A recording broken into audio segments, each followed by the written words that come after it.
এইখিনি আপোনাৰ চাওক প্ৰথমতে আপোনাৰ এই জুই জ্বলিছিলে আপোনাৰ গোটেই চুৰিয়াখন আপোনাৰ আধা জ্বলি গ'ল তাৰপিছত আধাৰ পিছত এই পাঞ্জাবী চাউলটো জ্বলিছে চাওক আৰু আপোনাৰ যিদিনা আমাৰ চাউল আছে এই আপোনাৰ চাওক এয়া জ্বলি গৈছে আপোনাৰ এইখিনি কিন্তু এনে ধৰণৰ এই পাঞ্জাবী চাউলটো ক'ত আছিলে পাঞ্জাবী আলনাত আছিলে আলনাত থৈ দিয়া আছিলে প্ৰথম আপোনাৰ ধুতিখনো আছিলে প্ৰথম আপোনাৰ এইখন পাঞ্জাবী এই ধুতিখন আপোনাৰ অকণ তলত আছিলে আৰু পাঞ্জাবী চাউলটো অকণ উঠি আছিলে এই ধুতিত জ্বলাৰ পিছত পাঞ্জাবী চাউলটো দেখি এইটো কিন্তু মই নিজে দুটা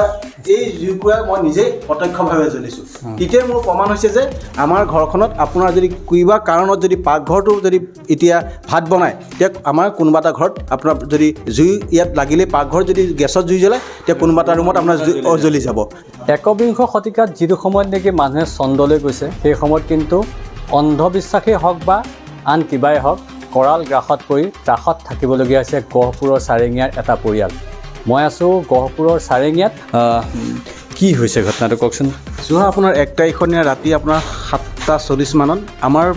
ঘৰৰ পিছফালে এটা আপোনাৰ খেৰৰ ঘৰ আছিলে খেৰৰ ঘৰটোত এখন চাইকেল থৈ দিয়া আছিলে সেই সময়তে আপোনাৰ সেই ঘৰটো হঠাৎ জ্বলি পেলাই চুৰমাৰ হৈ যায়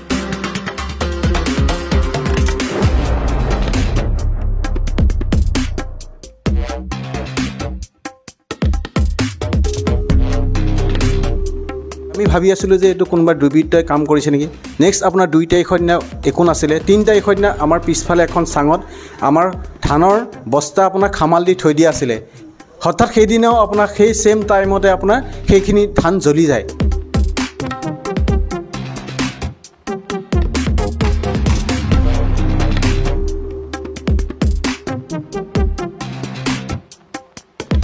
তাৰপিছত 3 তাৰিখৰ দিনা আমাৰ ঘৰৰ বিছনা এখন আপোনাৰ 8টামান বজাৰ ৰাতি সেইদিনাও আপোনাৰ অকস্মাত জুই জ্বলি যায়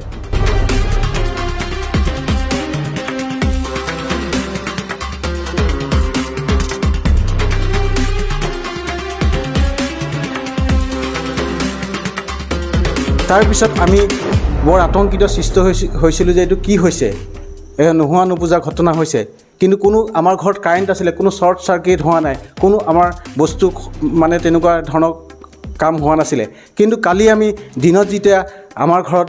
আবেলি 4টামান বজাত আমাৰ কণ্ট্ৰলৰ দোকান আছিলে সেই কণ্ট্ৰলৰ দোকান ইয়াতে আপোনাৰ চাউলৰ ঠাক আছিলে আৰু আপোনাৰ কাষৰ এটা ৰুম ইয়াতে হঠাৎ 4টামান বজাত আপোনাৰ জুই জ্বলি যায় আৰু 7-8 বেগ চাউল আপোনাৰ জ্বলি যায় তাৰপিছতে সেই সময়তে আমি দেখা পাই পেলাই আমি সেই জুই নুমুৱাবলৈ সক্ষম হ'লোঁ তাৰপিছত আমাৰ কাষৰ ৰুমটোত যিটো আমাৰ আছিলে আমাৰ দেউতা আলনাডাল আছিলে এই আলনাডালত আপুনি চাব পাৰে এইখন আপোনাৰ চুৰিয়া আৰু এইটো পাঞ্জাবী চাৰ্ট জ্বলি যায়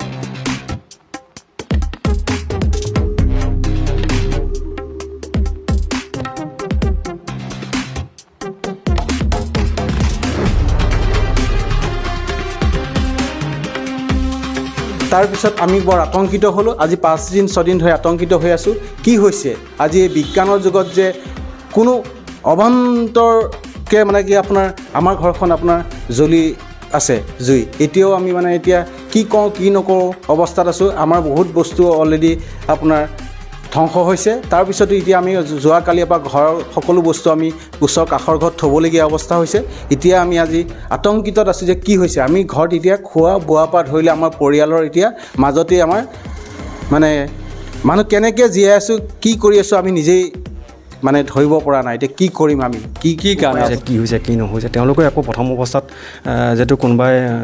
ঘৰৰ কোনোবা হেৰি হ'ব পাৰে বুলি পেলাই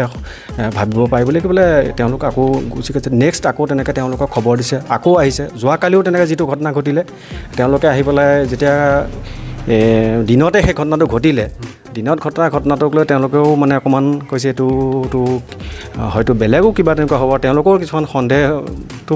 ল'বলগীয়া কোনো হেৰি ভবা নাই মানে এনেদৰে এটা পৰিয়াল সন্ত্ৰাসৰ মাজত থাকিবলগীয়া হৈছে যিহেতু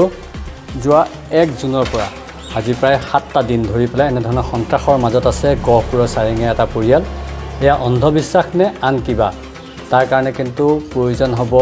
প্ৰকৃত তদন্তৰ